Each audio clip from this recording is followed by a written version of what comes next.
जय हिंद जय भारत दोस्तों। फिर से मैं आपके सामने हूं।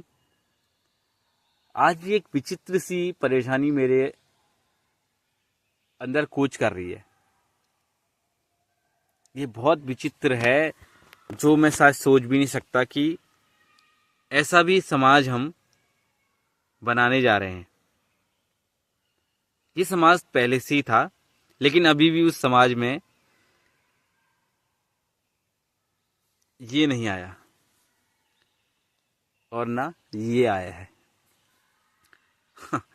मैं फिर कह रहा हूं कि हम मनुष्य खाली नाम के मनुष्य हैं। हमारी सोच, हमारे कार्य सब जानवरों जैसे हैं। अभी एक वाकया हुआ है हमारे गांव में। किसी की डेथ हुई तो कुछ दूर पे, तो हम लोग करते हैं, अनुसूचित जाति से बिलोंग करते हैं, एससी कम्युनिटी जो अछूत मानी जाती है। तो दोस्तों, जब हमारे कोई पड़ोस में कोई गुजरा तो हम उसकी, जब लास्ट टाइम होता है तो सब जब यात्रा निकलती है उसमें, तो सारे गांव के लोग आते हैं, तो हम सभी गए उसमें।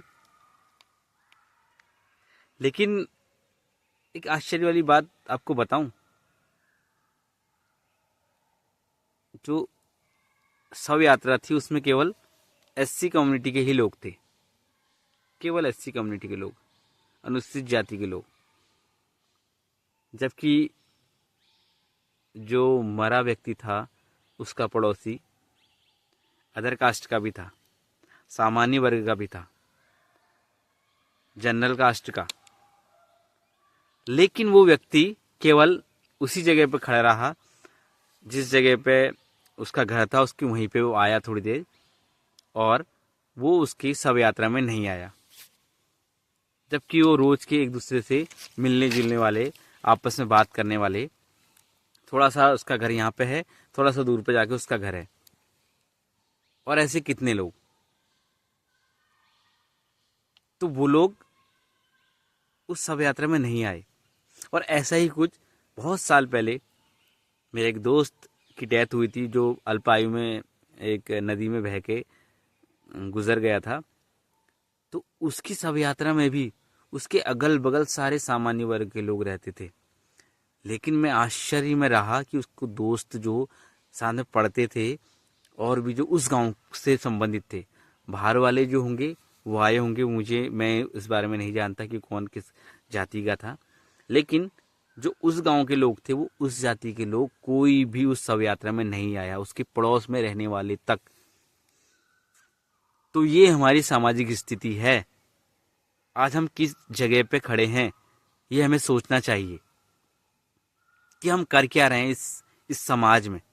इस मनुष्य कहला के हम किस अनोखी चिड़िया को मार रहे हैं, अनोखा हम काम कर रहे हैं। ये क्या फायदा इस मनुष्य होने का। हम एक दूसरे को आपस में मनुष्य नहीं मान रहे हैं। इस गांव में, जिस गांव में मैं रहता हूं, इस गांव में सालों से हम रहते हैं, 80-85 साल हमारे बड़े बुजुर्ग हो गए। ऐसे ही जो सामान्य वर्ग के लोग हैं, उन लोगों को रहते हुए भी 80-50 साल से ऊपर हो चुके हैं। तो हम लगभग लगभग साथ ही इस गांव में आए थे, हमारे बड़े बुजुर्ग, मतलब मैं नहीं, मेरे जो दादाजी लोग थे वो लोग, और उन लोगों के सभी लोग यहाँ साथ साथ में, इस अलॉटमेंट जब इस गांव का हुआ तो सभी साथ में यहाँ लोग आए थे। तो उतने सालों से आज तक साथ रहते हुए हम जब इस स्थिति तक नहीं पहुंचे कि हम एक दूसरे की मृत्यु होने पे, जिंदगी का जो अंतिम क्षण होता है, जिसके बाद आदमी उसकी जो कहते हैं, जो कह सकते हैं हम कि मनुष्य जो लास्ट बार जो एक कहते हैं कि अंतिम जो यात्रा होती है, जो अंतिम जो पल होता है, उसके बाद हम उसे देख नहीं सकते, तो वही शव यात्रा, जिसमें तुक की घड़ी हो, जिसमें हर किसी को, जो कहते हैं कि जो उसमें आता है वही अपना माना जाता है। तो वो बंदे तब उसमें नहीं शरीक हो पा रहे हैं, और ना अनुसूचित जाति के लोग सामान्य वर्ग की शव यात्रा में जाते हैं, क्योंकि कहते हैं कि वो लोग मना करते हैं, नहीं आने देते। तो मैं ये कहना चाह रहा हूँ कि हम किस स्थिति में जा रहे हैं, हम क्या बनना चाह रहे हैं, जब इतने सालों से हम रह के एक दूसरे की शव यात्रा में नहीं जा रहे हैं आस पड़ोस के होके। तो हम बताइए किस स्थिति में हैं। हम अपने आप को कितना आधुनिक कह लें, कितना कुछ कह लें। और जिस गांव की मैं बता रहा हूँ ये हल्द्वानी के नियरेस्ट गांव है। ऐसा नहीं कि बिल्कुल बहुत ही कहाँ बीहड़ में इलाका है, ये ऐसा भी नहीं है। हल्द्वानी से कुछ ही दूर का इलाका है हमारा, और उसके बाद हमारे इलाके में ये हाल है। तो हम कैसे अपेक्षा कर सकते हैं कि हमारी ज़िंदगी अच्छी होगी? कैसे हम सब कह सकते हैं कि दूसरा कोई बंदा जो हमें सपोर्ट कर सकता है, जो हमारी जाति का ना हो? तो ये स्थिति में आज हम पहुंच गए हैं। तो भाई लोगों, मेरा इतना ही कहना है कि